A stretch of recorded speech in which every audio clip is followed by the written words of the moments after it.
Joining me now for his first MSNBC interview, LAPD Chief Michael Moore. Chief, thank you so much for being here. Of course, the numbers are up. Things were completely shut down last year. But you said that the city of Los Angeles has lost a decade of progress in beating back crime. Why is that? Well, I think that the systems of our society have all been broken down, all been greatly impacted by this pandemic. We know what works in Los Angeles. We've led the country in crime reduction over this past decade. We've shown that cops count, that police matter, that community engagement is the leading aspect of crime prevention, and that crime reduction also is tied to effective policing, identifying those that are involved in the violence, bringing them before the justice system, and holding them accountable. All of that in this last year has been terribly and devastatingly impacted. We've seen every part of society broken down, disengaged, isolated. And what we see from that is the results not only here in Los Angeles, but across the country.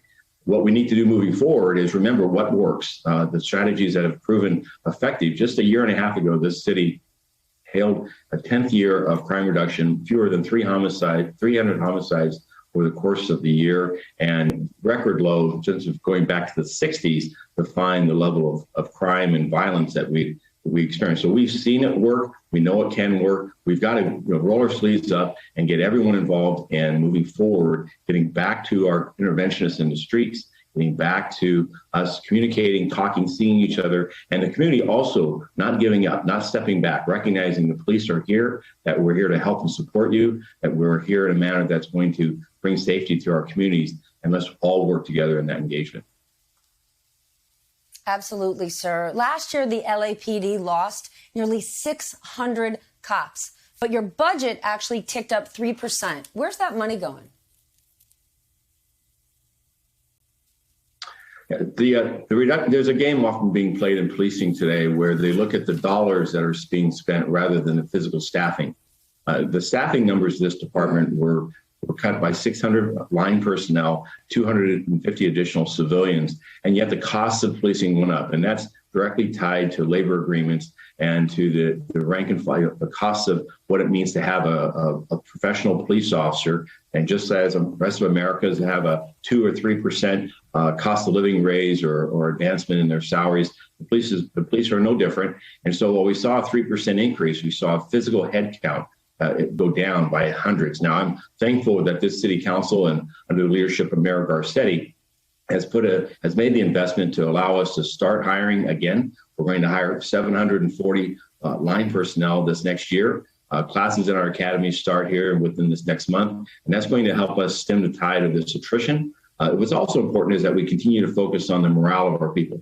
Devastating impact of this 600 is about 100 of them left early because of what we believe is the state of policing where they feel ridiculed, they feel unappreciated, they feel demoralized, and they've actually, a number of them chosen to leave the field entirely, not just go to another agency, another part of the country, but to leave the profession. We can't afford that. Policing is too important for public safety. We need men and women who come to serve here as a life of service.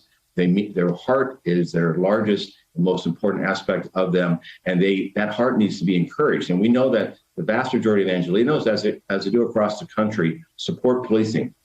But the rhetoric and some of the just harsh and mean words and remarks and statements of the anti-police, the defund movement, has really taken a devastating impact on the morale of our people. So moving forward, we want to ensure that our people understand that we need to hold them accountable. We're going to hold them to the high standards of this profession, but we're also going to recognize and honor them for the dedicated service. And we can get back again in a course going forward that builds on productivity, that builds on positiveness. This department has led American policing in its reforms, and we believe that whether it's the George Floyd bill or other reforms, that when you look at it, you look at where LAPD is at, we've already adopted many of those provisions long ago, and that the carpet of policing is not even, that what you see is criticism of policing is many times isolated and in unique circumstances and not uniform to the entire profession.